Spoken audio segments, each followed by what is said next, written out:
नमस्कार, मैं हूं बिलाल मलिक और आप देख रहे हैं लोकमंच। और बुलेटिन में सबसे पहले बात करेंगे संत कबीर नगर की। जी हाँ, संत कबीर नगर जिले में बीजेपी के सदर विधायक और साथ ही आपको बता दें कि सिमरियामा ब्लॉक प्रमुख मुमताज अहमद सहित 15 लोगों पर बिजली विभाग के यहाँ पर अवर अभियंता अश्विनी कुमार पांडे ने अवैधानिक तरीके से गैस गोदाम के पीछे लाइन खींचे जाने को रोकने पर मारपीट करने का आरोप लगाया है।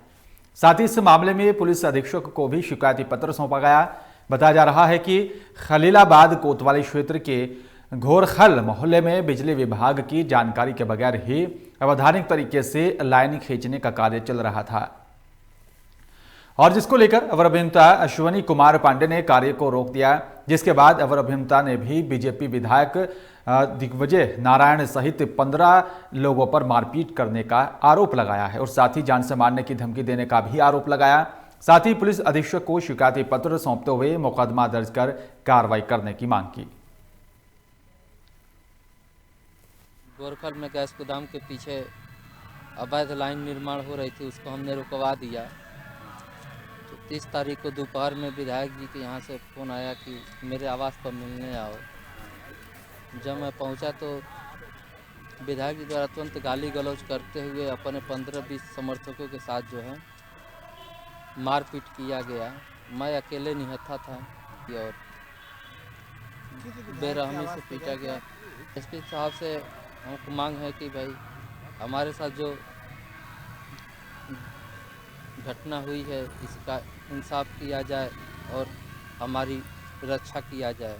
पांडे यही हैं बिजली विभाग के, तो पोल को लगाने के लिए कहीं कोई किसी ने शिकायत की थी, उससे वार्तालाप हुई है विधायक जी से। तो अभी वो एप्लीकेशन जो दिया है हम लोग देख करके उसमें क्या प्रॉब्लम है उसको सुलटा लिया जाएगा। क्या आरोप है? जेई का सीधा आरोप है कि विधायक जी उसे पीटा है, मारा है।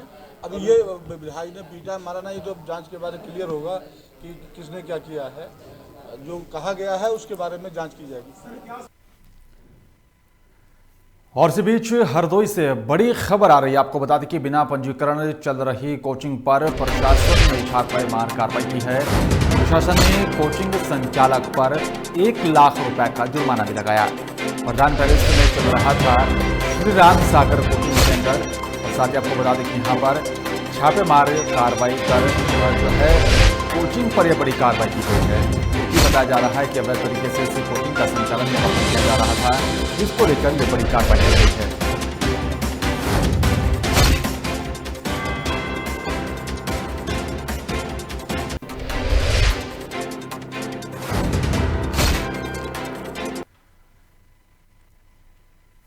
और आपको बता दें कि हरदोई बिना पंजीकरण के चल रही कोचिंग पर छापेमार कार्रवाई की गई और साथ ही संचालक पर 1 लाख रुपए का भी जुर्माना लगाया गया। और चलिए बात करेंगे अमेठी की। अमेठी से इस वक्त की बड़ी खबर आ रही है।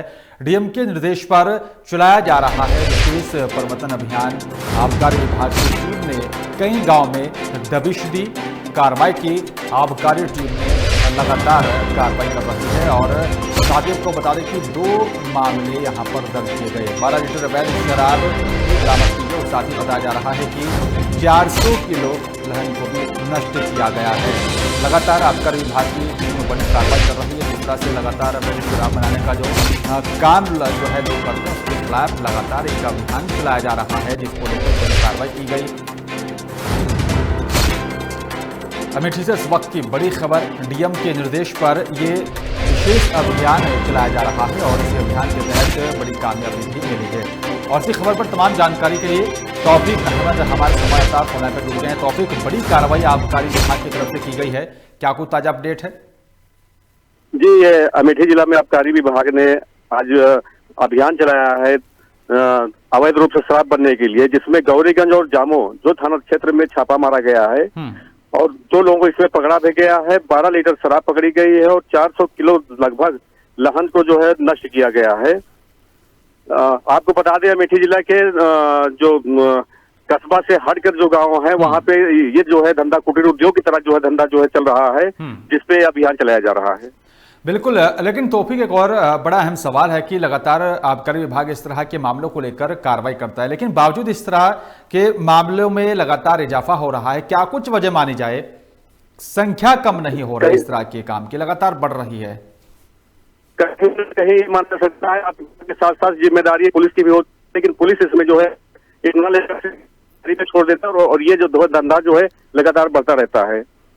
तो क्या कुछ माना जाए इनकी जो है किस संख्या है उनके पास। लेकिन क्या कुछ माना जाए तौफीक, किस तरह से इस तरह के मामलों पर रोक लगेगी जो इस तरह से अवैध तरीके से कच्ची शराब बनाने का काम जो लोग करते हैं, कब खत्म होगा और कब कैसे रोक लगेगी, क्या कुछ कदम उठाया जाए? इसके लिए पुलिस, आबकारी विभाग और साथ साथ जनता को भी जागरूक होना चाहिए, क्योंकि इन शराब से प्रमाण के रूप में भी आया है और यहाँ अमेठी जिला में भी करीब 12 लोगों की मौत हो चुकी थी पहले भी इसी तरह जो मिश्रित शराब थी इस तरह के साथ पीने से हो चुकी है। लोगों को जागरूक होना पड़ेगा और पुलिस और आबकारी को जो है निरंतर का अभियान जो है लोगों को पकड़ना ही। बिल्कुल, लेकिन टॉपिक जब कोई बड़ी घटना घटित होती है तो तुरंत बाद बड़ी बड़ी कार्रवाई करने के दावे किए जाते हैं, लेकिन बावजूद उसके इस मामले इस तरह के सामने आते हैं। और जैसे कि आपने भी कहा कि कई लोगों की मौत हो गई थी, कच्ची शराब लगातार जो बनाने का जो काम लोगों का चल रहा है वो लगातार इस तरह का कारोबार फल फूल रहा है, प्रशासन बड़ी कार्रवाई क्यों नहीं करता, उसकी क्या कुछ वजह मानी जाए? जी बिल्कुल, जब भी कोई बड़ी घटना होती है तब तो ऐसा लगता है कि पुलिस और आबकारी या विभाग जो है सक्रिय है, उसके बाद सब जो है अपने आप जो है और ये लिए इतनी जो है जो अभियान भी चलाया जा रहा है आपूर्ति की जो है करने के लिए ही 1-2 केस ही कर दिए जाते हैं, बाकी जो है एक अभियान चाहिए उस तरह का अभियान अभी भी चाहिए जा रहा है जिला में। बिल्कुल, तो कहीं ना कहीं कड़ी कार्रवाई करने की आवश्यकता है। शुक्रिया आपका तौफीक विस्तार से बातचीत करने के लिए।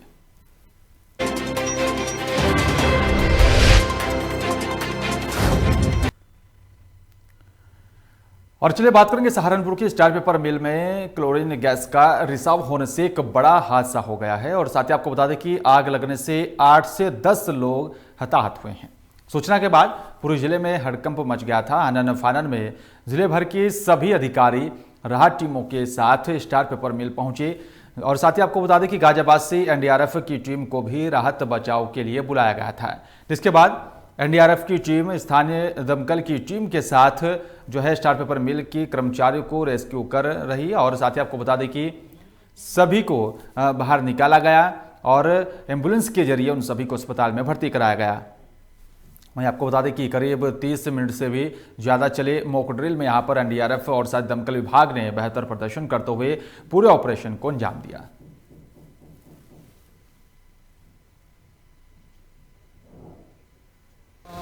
जो हमारे यहाँ पे हजार्डस इंडस्ट्रीज हैं उनके यहाँ सुरक्षा के मानकों की जांच के लिए हम लोगों ने एक मॉक ड्रिल का कार्यक्रम रखा हुआ था, जिसमें एक रिहर्सल होता है कि अगर कोई घटना घट जाती है तो हमारी तैयारी क्या क्या है और हमारा जो टाइम पीरियड है उसमें रिस्पांस टाइम पीरियड हम उसको भी चेक करते हैं। तो आज एक यहाँ पर ऐसी घटना हुई है जिसमें क्लोरीन गैस का रिसाव हुआ था, तो हम लोगों ने जो हमारे लोकल अथॉरिटीज़ के जो रेस्क्यू टीम के थे उनको हमने रिस्पॉन्ड किया, तुरंत मौके पर रश कराया, लेकिन स्थिति काबू में नहीं होने के कारण हमने एनडीआरएफ को भी कॉल किया। With in time period, with in short span of time NDRF की टीम पहुंची और हम लोगों ने 8 लोगों को यहाँ पर रेस्क्यू किया है और ये लोग यहाँ से मेडिकल हेल्थ के अंडर में यहाँ पर भेजे गए हैं। और इधर बिजनौर से इस वक्त की बड़ी खबर आ रही है। आपको बता दें कि स्वास्थ्य विभाग की कर्मचारियों की बड़ी लापरवाही सामने आई है। पीएससी केंद्र में बने बेड पर आराम कर रहे हैं कुत्ते, तीमारदार ने फोटो खींचकर वायरल की है। नटौर सीएससी वार्ड का यह पूरा मामला बताया जा रहा है, जहां पर बड़ी खामियां देखने को मिल रही है। सीएससी में तस्वीर आपको दिखा रहे हैं कि किस तरह से यहाँ पर जो है बेड पर कुत्ते सोते हुए दिखाई दे रहे हैं। ये बड़ी लापरवाही है, लेकिन अब सवाल इस बात का उठता है कि जिस तरह से ये लापरवाही का मामला सामने आ रहा है तो उनके जो अधिकारी हैं जिनकी लापरवाही के खिलाफ अब क्या कुछ कार्रवाई की जाएगी। लेकिन इस बात से अनुमान ये लगाया जा सकता है कि किस तरह से जो है स्वास्थ्य विभाग की ये कर्मचारियों की जो है लापरवाही है। सीएससी केंद्र में बने बेड पर आराम करते हुए कुत्तों को देखा जा सकता है। और खबर पर तमाम जानकारी के लिए ताबिश मिर्जा हमारे संवाददाता फोनलाइन पर जुड़ गए हैं। ताबिश, सीएससी में बेड पर कुत्ते सोते हुए दिखाई दे रहे हैं, क्या है पूरा मामला? देखिए, मैं आपको बता चलूं, ये पूरा मामला नेटवर्क सीएससी का है, जहां पर एक तस्वीर आप देख रहे होंगे कि कुत्ते बेड पे सो रहे हैं, जहां मरीजों को ट्रीटमेंट करने के लिए मरीजों को ठहराया जाता है, आराम किया जाता है। वहाँ पर आप तस्वीरों में देख सकते हैं कुत्ते वहाँ पे आराम फरमा रहे हैं। अगर हम बात करें स्वास्थ्य विभाग की बहुत बड़ी इसमें लापरवाही देखने को मिल रही है। हम लगातार सीएमओ से बात कर रहे हैं, सीएमओ का साफ तौर पर यही कहना है ये जांच का विषय है, जांच करने के बाद इस पर कार्रवाई की जाएगी। जी बिल्कुल, तो क्या कुछ माना जाए, लगातार स्वास्थ्य विभाग बड़े बड़े दावे करता है, बड़ी बड़ी सुरक्षा देने की बात की जाती है, स्वास्थ्य विभाग लगातार जो है मरीजों को बेहतर से बेहतर जो है सुविधाएं देने की बात करता है, लेकिन जब इस तरह की घटना सामने आती है, इस तरह का कोई मामला सामने आता है तो सभी व्यवस्था की पोल खुल जाती है, उसका जिम्मेदार कौन है? देखिए, लगातार अगर हम योगी सरकार की बात करें, योगी सरकार अस्पतालों पर करोड़ों रुपए खर्च कर रही है, लेकिन जहां अगर हम स्वास्थ्य विभाग की लापरवाही की बात करते हैं तो स्वास्थ्य विभाग ऐसा लगता है कि कुंभकर्ण की नींद सो रहा है और आराम करने के लिए बेड पे कुत्ते वहां पे सो रहे हैं। जी, क्या आपकी इस पूरे मामले को लेकर डॉक्टरों से, वहां पर तैनात जो डॉक्टर उनसे बातचीत हुई है या फिर जो है सीनियर अधिकारियों से इस पूरे मामले को लेकर आपकी बातचीत हुई है? अगर हुई तो क्या कुछ कहना है उन अधिकारियों का? देखिए, मेरी सीएमओ साहब से बात हुई, सीएमओ साहब का साफ तौर पर यही कहना है कि अगर इसमें कोई लापरवाही बरती जाएगी तो मैं कड़ी से कड़ी उन पर कार्रवाई करूंगा। जी लेकिन इस पूरे मामले का जिम्मेदार कौन है? आपने ये नहीं पूछा सीएमओ से कि आखिरकार इस पूरे मामले का जिम्मेदार कौन है? जिम्मेदार तो तय करनी होगी। देखिए, सीएमओ से लगातार मैं बात कर रहा हूँ, लेकिन सीएमओ बाइट देने पर कतरा रहे हैं और वो लगातार फोन पे यही कह रहे हैं कि इसमें कड़ी से कड़ी कार्रवाई की जाएगी। जो भी डॉक्टर रात में जिसकी ड्यूटी थी उस पर सख्त सख्त कार्रवाई की जाएगी। बिलाल, बिल्कुल देखना होगा कि इस पूरे मामले को लेकर उच्च अधिकारी क्या कुछ कदम उठाते हैं। शुक्रिया आपका ताबिश विस्तार से जानकारी देने के लिए।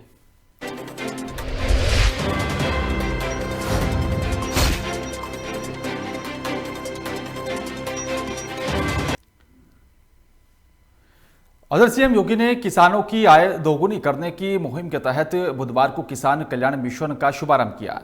इस दौरान सीएम योगी ने कहा है कि 2 करोड़ 35 लाख किसान यूपी में प्रधानमंत्री किसान सम्मान निधि से लाभान्वित हो रहे हैं। और इसी को लेकर उन्नाव में किसानों ने लोकमंच से बात करते हुए कहा कि सरकार बताए कि किसानों की आय दोगुनी कैसे होगी। मोदी सरकार किसानों को लेकर के काफी हताशी बनती हुई दिखाई पड़ रही है। किसान बिल लेकर आई है जिसको लेकर के विपक्ष हमलावर हो चुका है, किसान आंदोलित हो चुके हैं। करीब 40 दिनों से ये आंदोलन थमा नहीं है। कई दौर के बैठकें भी हुई, बातचीत भी हुई, लेकिन उसका सलूशन नहीं निकला। किसान बिल में ऐसा क्या है जो इतना मामला तूल पकड़ता हुआ जा रहा है? लेकिन आज ताजा मामला सामने निकल के आया, भाषणबाजी हुई है कि किसान की आय हम दोगुनी करेंगे। तो किसान की आय कैसे दोगुनी होगी? पैदावार उसकी वही है, जब फसल आती है तो उसके सामने महंगाई खत्म हो जाती है, जब उसकी फसल पैदावार नहीं होती तो महंगाई चरम सीमा पर होती है। इसी बातों को लेकर कुछ किसान हमारे साथ जो बटाईदार हैं। भैया, आप ये जमीन जो ये पानी भरा हुआ है ये किसकी है? बटाई ले है। आपका नाम क्या है? कृष्ण कुमार। आपने ये बटाई जो लिया इसमें क्या बोया था? गेहूँ। तो अब इसमें पानी पूरा भर के कैसे आ गया? अब भर गया, नहर से आया है और मेरा पूरी फसल नुकसान हो गई। लगभग कितना नुकसान हुआ होगा? कम से कम 25-30 हज़ार का। अब इसका कोई नुकसान मिलने वाला है? कुछ नहीं मिलेगा। मोदी सरकार कह रही किसान क्या है हम दोगुनी करें, तो कैसे दोगुनी होगी? दुगनी का कुछ नहीं मिलेगी। आवारा जानवरों से क्या समस्या यहाँ पर लोगों होती है? रात भर जाग जाती है, न मार सको न खाटो तो खाटन था। क्या लगता है सरकार सिर्फ गरीब और किसानों के वोटों के लिए सब ऐसा कर रही है? अब वाट तो देने जाते हैं, दुगुनी कही थे, दुगुनी का मरे जा रहे हैं हम पंचे भूखन। तो यहाँ पे दोगुनी की तो बात दूसरी है, जो है वही उनका मिल जाए वही बड़ी बात। भाई साहब, किसान में आप खेत में पानी निकाल रहे थे, ये पानी खेत में आपके आया कहाँ, कैसे पानी आ गया? ये नहर से आ गया पानी। कितना फसल था इसमें? इसमें 18 बिस्वा गेहूँ था। हाँ, गेहूँ था। पूरा पानी भर गया इसमें? पूरा पानी भर गया, क्या करें? ये लगभग कितना रुपए नुकसान हुआ आपका? आपका हो गया 10,000 का। आपको नुकसान हो गया। सरकार कह रही आय दोगुनी करेंगे, किसानों की फसल दोगुने भाव में बिकेगी। कैसे बिकेगी? क्या कैसे दोगुनी कैसे करेंगे बताओ? कैसे होगी बताओ आप? अब हम कैसे बता दें कि ये महीना भरा है तो पानी इतना भरा हुआ है, पानी जब इतना भरा तो कैसे दुगनी फसल होगी बाबू? जब सरकार जब किसान की पैदावार होती तो फसल तो बाजार में वो उसका भाव बहुत गिर जाता है। गिर जाता है। आलू आपने इस बार कितने रुपए में खरीदा? अरे 50, 35, 40, 50, 60। प्याज क्या रेट में खरीदा? अरे वो तो हो जाएगा 80 में यहाँ। अब इस समय प्याज जो आलू आप लोगों की पैदावार हो तो आलू क्या रेट है? तो 20 रुपये किलो बिक रही है। अब प्याज भी सस्ता हो जाएगा। किसान की जब फसल की पैदावार होती है तब वो फसल सस्ती हो जाती है, जब नहीं होती मार्केट में तो उसका भाव महंगा होता है। माताएं भी, कई लोग यहाँ पे किसान हैं, आप सब लोग किसान हैं, खेती करते हैं आप लोग। सरकार कह रही है कि हम फसल दोगुनी कर देंगे, किसान की आय दोगुनी कर देंगे, तो कैसे दोगुनी कर देंगे? कहाँ से दोगुनी करेंगे? पानी है तो कहाँ दोगुनी करेंगे? दुगनी कैसे कर देंगे? अभी तो खाने का है नहीं और दुगनी कैसे हो जाएगा? खाने का नहीं है, परेशान हो रहा है लोग, पानी भरा हुआ है। हम लोग देख देख के सूख रहा है। आप ये देखे कि करना में चाहेंगे तो दिखाएं कि कितना फसल पे पूरा पानी लबालब। गेहूं की फसल है, रबी की फसल है, जो पानी भर गया है, पूरी फसल नष्ट हो चुकी है, किसान परेशान है अपनी फसल बचाने को लेकर के। उसकी फसल की पैदावार ही नहीं हो रही तो दोगुनी कहाँ से होगी? ये गंभीर सवाल खड़े हो रहे हैं। अब सरकार किस तरह से काम करती है किसानों के लिए, तो गरीबों की आय दोगुनी तो बहुत दूर की बात हो, आय जो है उसी को बचा कर रखें, क्योंकि जब फसल पैदावार होती है किसानों की तब वह मिट्टी के भाव बिकती है 10 रुपया 15 रुपये किलो आलू प्याज बिकता है। और बीच में भी आपने देखा कि लोगों के अच्छे अच्छे घरों के जो लोग हैं उनके थालियों से, खाने की थालियों से प्याज गायब हो गया, नामो निशान तक देखने को नहीं मिला प्याज का। क्योंकि प्याज 80 रुपये 100 रुपये किलो बिक गया। अब इस समय किसान की पैदावार जब हुई है तो वही प्याज वही आलू 20 रुपये किलो 30 रुपये किलो, अब 20 का 2 किलो इस तरह से मार्केट में बिक रहा है। तो आय दोगुनी कहाँ से होगी? तो बड़ा सवाल इंसान खड़ा कर रहा है सरकार के मंसूबे के ऊपर, उनके क्रियाकलापों के ऊपर। जिस तरह से किसान आंदोलन कर रहे हैं उसको लेकर के गंभीर सवाल खड़े होते दिखाई पड़ रहे हैं, और एक उग्र आंदोलन भी दिखाई पड़ रहा है जो जन आंदोलन के रूप में बढ़ता जा रहा है। उसमें विपक्ष और सरकार का कहना है कि उसकी आड़ में जो किसान आंदोलन है उसकी आड़ में विपक्ष जो है अपनी राजनीति रोटी सेकने के लिए किसानों की आड़ में राजनीति कर रहा है, उनको हवा दे रहा है। और बॉर्डरों पर सीमाओं पर किसान बैठे हुए हैं, वो किसान नहीं, वो राजनीतिक दलों के नेता हैं, उनके उत्साह में काम कर रहे हैं। अब देखना दिलचस्प होगा कई दौर की बात होने के बाद भी सरकार से उसके बाद भी समस्या का हल अभी तक क्यों नहीं निकल पाया है। तो आने वाला समय ही तय करेगा आखिर किसान को मनाने में सरकार कब कामयाब होती है। लोकमंच न्यूज के लिए कैमरा पर्सन विवेक तिवारी के साथ भानु सिंह चंदेल, उन्नाव।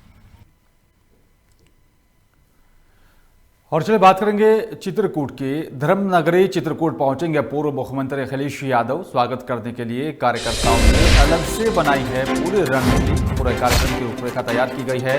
बीजेपी के कई बड़े दिग्गज नेता जो है सपा में हो सकते हैं शामिल। इस वक्त की बड़ी खबर आपको बता रहे हैं कि आपको बता दें कि सपा प्रमुख अखिलेश यादव चित्रकूट पहुंचेंगे और आपको बता दें अखिलेश यादव के इस पूरे आगमन को लेकर कार्यकर्ताओं ने बड़ी जिम्मेदारियां की है और जो है निभाने की कोशिश यहाँ पर की जा रही है। साथ ही बताया जा रहा है कि इस पूरे कार्यक्रम को लेकर अलग से पूरी रणनीति बनाई गई है। और साथ ही दावा ये भी किया जा रहा है कि बीजेपी के कई नेता सपा में शामिल हो सकते हैं, लेकिन देखना होगा सपा से प्रमुख जो है अखिलेश यादव के यहाँ पर पहुँचने के बाद कि क्या वाकई में दूसरी पार्टी से कुछ नेता सपा में शामिल होंगे या नहीं। और इस खबर पर तमाम जानकारी के लिए मोनू द्विवेदी हमारे साथ हमारे संवाददाता फोन लाइन पर जुड़ गए हैं। मोनू, अखिलेश यादव चित्रकूट पहुंचेंगे, क्या कुछ पूरा कार्यक्रम रहेगा? जी मैं आपको बता दूं, अखिलेश यादव करीब 1:45 में रन खटोला से देवालना घाटी में उतरेंगे और करीब आज बीजेपी के कई बड़े दिग्गज नेता जो कि आज सपा में शामिल हो सकते हैं। अखिलेश यादव का जो शेड्यूल रहेगा वो आज धर्मनगरी में वो भ्रमण करेंगे, इसके बाद वो रात में विश्राम करेंगे, इसके बाद कल ही वो 2:45 पर वो फिर जाएंगे सीधे लखनऊ। लेकिन कई बड़े नेता जो बीजेपी के हैं यहाँ चित्रकूट में वो सपा में शामिल हो सकते हैं सूत्रों को माने तो। बता दो आपको, अब कार्यकर्ताओं में काफी जोश है और लोगों ने वहाँ काफी भीड़ उमड़ी है और स्वागत के लिए पहुंच चुके हैं जो कि सपा कार्यकर्ता है। अब देखने वाली बात होगी कि इसमें बीजेपी के कार्यकर्ता भी शामिल हो सकते हैं, बड़े चेहरे आ सकते हैं। क्या कुछ सूत्रों के हवाले से खबर निकलकर सामने आ रही है? कौन कौन वो लोग हो सकते हैं, कौन कौन नेता हो सकते हैं जो आज सपा का दामन थाम सकते हैं? बिल्कुल, इसमें बड़े चेहरे आ सकते हैं और बड़े हैं बीजेपी के जो नेता है। अभी बात तो नहीं खुल पा रहा है लेकिन उसमें शामिल सपा में हो सकते हैं क्योंकि अखिलेश यादव का जो आज शेड्यूल रहेगा दौरा वो एकदम बेहद अहम धर्मनगरी के लिए माना जाएगा। काफी लोगों में उत्साह है और सपा कार्यकर्ताओं ने उनका जमकर स्वागत करेंगे। काफी लोग तैयारी बनाए। देखने वाली बात होगी कि बीजेपी के दिग्गज नेता जो कि ये बात कर दिग्गज नेता शामिल हो सकते हैं। बिल्कुल मोनू, क्या कुछ माना जाए? लगातार दूसरी पार्टियों से नेता जो हैं सपा का दामन थाम रहे हैं तो सपा का कुनबा बड़ा होता हुआ जा रहा है। तो आने वाला जो कल है समाजवादी पार्टी के लिए उत्तर प्रदेश के में कैसा होगा, क्योंकि लगातार सपा का कुनबा बड़ा होता हुआ जा रहा है? बिल्कुल, समाजवादी पार्टी को लगातार बीजेपी के नेता शामिल हो रहे हैं। सपा कार्यकर्ता ने यहाँ अपनी जमाई है। देखने वाली बात होगी कि एक राजनीति के कैरियर बन चुका है, लोगों ने सपा का दामन थाम रहे हैं, अच्छा कैरियर बन गया। बिल्कुल, अब देखना होगा कि बीजेपी के वो कौन कौन से नेता होंगे जो सपा में शामिल होंगे। शुक्रिया आपका मोनू तमाम जानकारी साझा करने के लिए।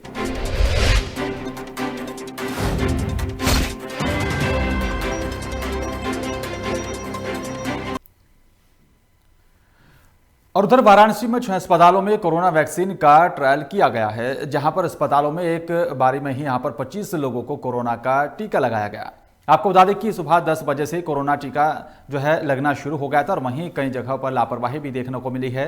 और बताया जा रहा है कि जिला महिला अस्पताल कबीर चौरा में कोरोना वैक्सीन पर ट्रायल के दौरान एक कर्मचारी साइकिल से वैक्सीन बॉक्स को लेकर अस्पताल पहुंचा, जिसकी जानकारी सीएमओ को यहां पर मिलते ही अस्पताल प्रशासन से मामले को लेकर जवाब मांगा गया।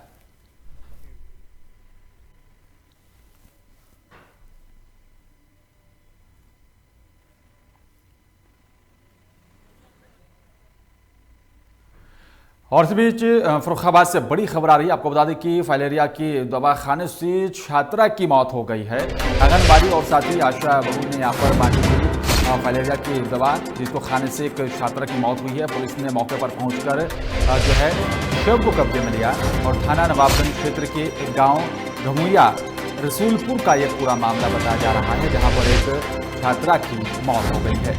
इस पूरे मामले को संज्ञान में लेते हुए पुलिस भी मौके पर पहुंची थी और छात्रा के शव को कब्जे में ले लिया था।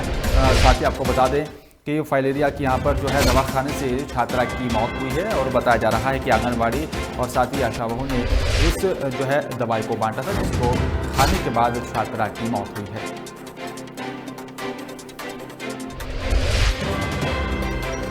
इस वक्त की बड़ी खबर आप तक पहुंचा रही हैं। आंगनबाड़ी और साथ ही आशा बहू ने बांटी थी फाइलेरिया की दवा, जिसको खाने से छात्रा की मौत हुई है।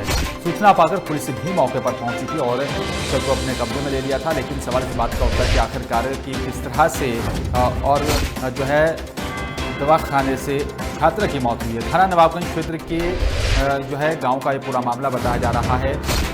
अब देखना होगा, क्योंकि जांच का विषय है, देखना होगा कि इस पूरी जांच में क्या कुछ निकलकर सामने आएगा कि जो दवा खाई उसमें क्या था, क्या वो दवाई के खाने से ही छात्रा की मौत हुई है, ये जांच का विषय है।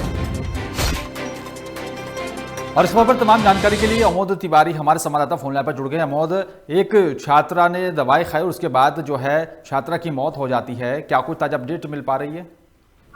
जी बिलाल जी, बताना चाहेंगे कि मामला नवाबगंज थाना क्षेत्र के गांव घमुइया का है, जहां पर आशा बहू और आंगनबाड़ी ने फाइलेरिया की दवा गांव में वितरित की है। तो वहीं घमुइया गांव में रूपा छात्रा है, रूपा उम्र 16 वर्ष, जिसने फाइलेरिया की दवा खा ली। उसकी हालत बिगड़ गई। हालत बिगड़ने के बाद परिजन उसे आनंद CSC नवाबगंज लेकर पहुंचे हैं, जहां से उसे जिला अस्पताल लोहिया के लिए रेफर कर दिया गया है। जैसे ही परिजन जिला अस्पताल के लिए निकले हैं, रास्ते में छात्रा की मौत हो गई है। इसके बाद परिजन सबको लेकर गांव पहुंच गए। वहीं सूचना पर पहुंची थाना पुलिस ने सबका पंचनामा भरकर पोस्टमार्टम के लिए भेज दिया है।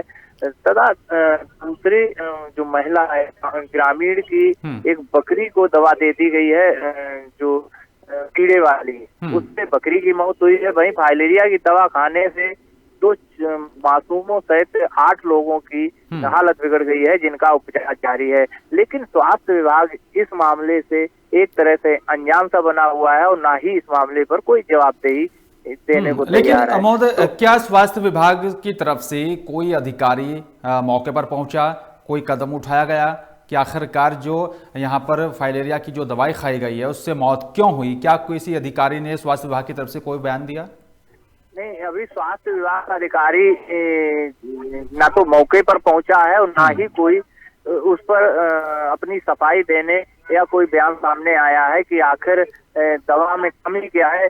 सभी चुप्पी साधे हुए हैं। लेकिन मामला गंभीर है कि जो सरकार की तरफ से फाइलेरिया की दवा बांटी जा रही है, उससे जब एक छात्रा की मौत हुई है, उसके बाद जो एल्बेंडाजोल है कीड़े वाली दवा, उससे बकरी की मौत हुई है, तो कहीं न कहीं मामला गंभीर है।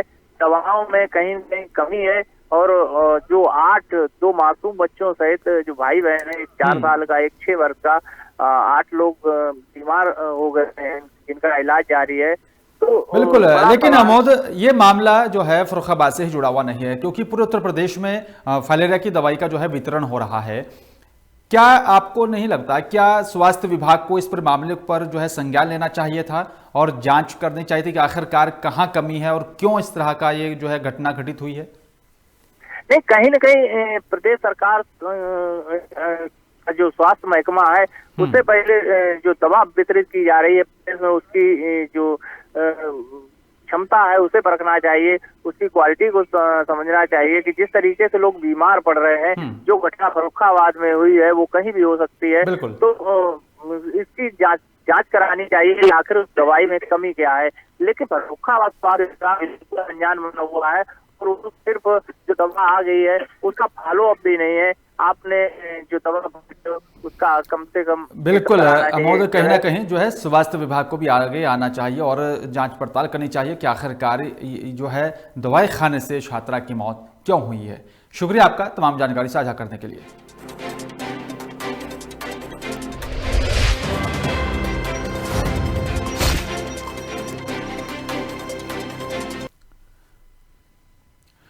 और चलिए बात करेंगे लखनऊ की। लखनऊ में थाना हसनगंज पुलिस ने मुखबिर की सूचना पर बड़ी कार्रवाई की है। बताया जा रहा है कि चौराहे डालीगंज निवासी राजू अग्रवाल के मकान पर कुछ सट्टेबाज इकट्ठा होकर सट्टा खेल रहे थे और इसी दौरान पुलिस ने मुखबिर की सूचना पर छापेमार कार्रवाई की, जिसमें पुलिस ने मौके से 32 लोगों को गिरफ्तार किया। साथ ही उनके पास से करीब 47,000 रुपए सहित बुकलेट और साथ ही एक कैलकुलेटर भी बरामद किया गया। की सूचना पर हमारी एसीपी प्राची सिंह और इंस्पेक्टर हसनगंज के नेतृत्व में पुलिस की टीम और क्राइम ब्रांच की टीम ने वहाँ पे छापा मारा। तो 32 लोग, जिसमें उसका सरगना जीतो और हिमांशु जायसवाल भी था उसमें। वहाँ से 32 लोग और लगभग 47,000 रुपये कैश और 1500 के करीब सिक्के बरामद हुए हैं। उसके साथ कैलकुलेटर है, पर्चियाँ हैं और ये सट्टे की और तमाम चीज़ें बरामद हुई। और इसी बीच हापुड़ से बड़ी खबर आ रही है। आपको बता दें कि हापुड़ में भी चोरों का आतंक लगातार देखा जा रहा है। चोरों ने फौजी के घर को अपना निशाना बनाया। 1 लाख रुपए की नकदी और साथ ही आभूषण लेकर चोर फरार हो गए। जानकारी पाकर मौके पर पुलिस पहुंची। पुलिस ने मामला दर्ज कर लिया है और साथ ही आगे की कार्रवाई शुरू कर दी है। थाना बहादुरगढ़ क्षेत्र गए गांव भारी का ये पूरा मामला बताया जा रहा है, जहां पर चोरों ने से चोरी की घटना को अंजाम दिया है। 1 लाख रुपए की नकदी सहित कुछ आभूषण भी बताए जा रहे कि चोर अपने साथ ले गए। लेकिन सवाल इस बात का उठता है कि जिस तरह से लगातार चोरी की वारदातों में अंजाम जो है चोर लगातार अंजाम देने, लगातार चोरी की घटनाओं में इजाफा हो रहा है और पुलिस भी लगातार कार्रवाई कर रही है। लगातार चोरों की गिरफ्तारियां भी हो रही है, लेकिन मामले जो हैं वो लगातार बढ़ रहे हैं, कम नहीं हो रहे हैं। तो कहीं ना कहीं जो है इस बात का अनुमान लगाया जा सकता है कि चोर भी पुलिस को चुनौती दे रहे हैं।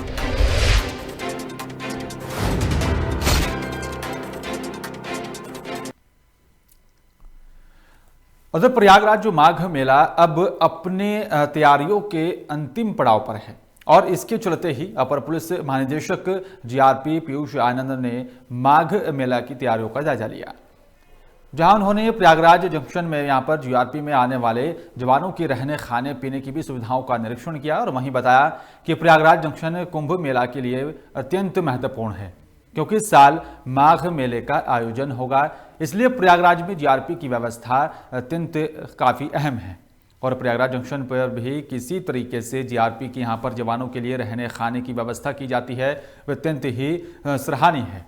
और इसमें और साथ ही जो है अधिक विकास और भी फेरबदल किए जो है हो सकते हैं और जो जल्द से जल्द पूरे किए जाएंगे। ये हम सब लोग जानते हैं कि माघ मेला एक बहुत ही महत्वपूर्ण मेला है, जो कि जहाँ पे भारी संख्या में श्रद्धालु आते हैं स्नान करने के लिए। तो उसके लिए ऑलरेडी सारी तैयारियां जो जीआरपी को करनी थी वो पूरी कर दी गई हैं। आज मैं यहाँ बेसिकली जो आया हूँ वो तैयारियों को एक बार देखने के लिए, उसको रिव्यू करने के लिए आया हूँ। तो अभी मैंने प्रयागराज जंक्शन पे एक पूरा राउंड दिया, जो अरेंजमेंट्स हुए हैं वो देखा, तो बड़े अच्छे अरेंजमेंट्स ऑलरेडी हैं यहाँ।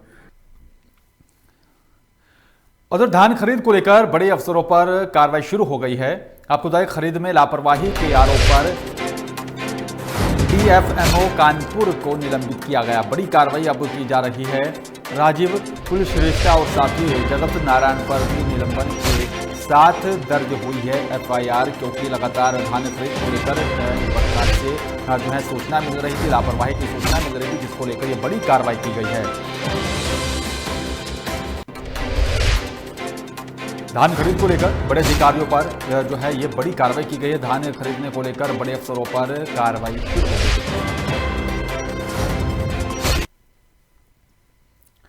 और कानपुर से इस वक्त की बड़ी खबर, गोविंद नगर में इमारत में लगी भीषण आग, सिलेंडर फटने से एक की मौत हो गई और साथ ही एक गंभीर रूप से घायल है। आग की चपेट में आया इमारत का तीसरा फ्लोर। मौके पर पहुंची पुलिस ने दमकल की यहाँ पर जो है गाड़ियां भी मौके पर पहुंची। साथ ही आपको बता दें, गंभीर हालत में युवक को अस्पताल में भर्ती कराया गया।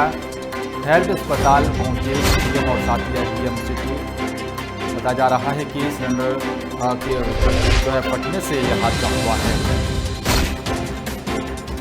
मौके पर पहुंची पुलिस ने दमकल विभाग को भी सूचना दी। साथ ही आपको बता दें कि इस पूरे मामले को लेकर जो है प्रशासन भी सतर्क नजर आया। गंभीर हालत में युवक को अस्पताल में भर्ती कराया।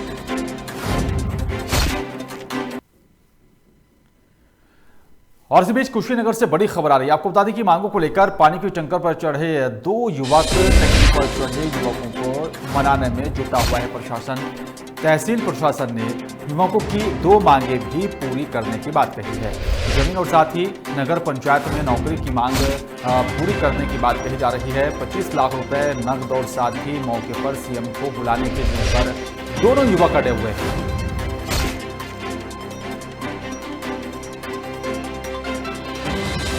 और ज्यादा जानकारी के लिए हमारे संवाददाता गुड्डू मेरे साथ फोन पर जुड़ गए हैं। गुड्डू, दो युवक पानी की टंकी पर चढ़े हुए हैं, क्या कुछ ताजा अपडेट है?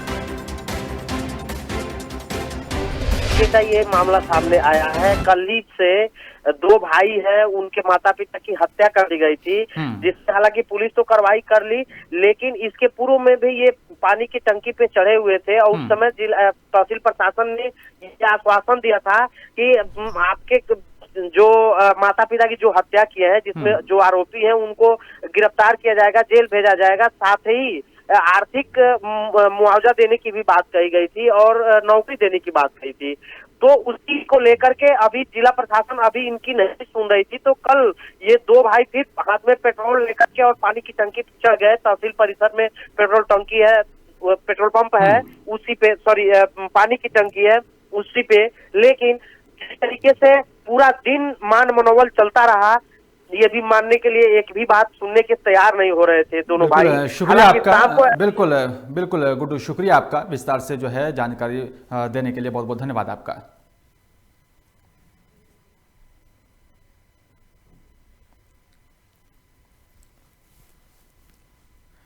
और फिलहाल इस बुलेटिन में मेरे साथ सिर्फ इतना ही। बाकी तमाम खबरों के लिए आप देखते रहिए जो है लोकमंच। नमस्कार।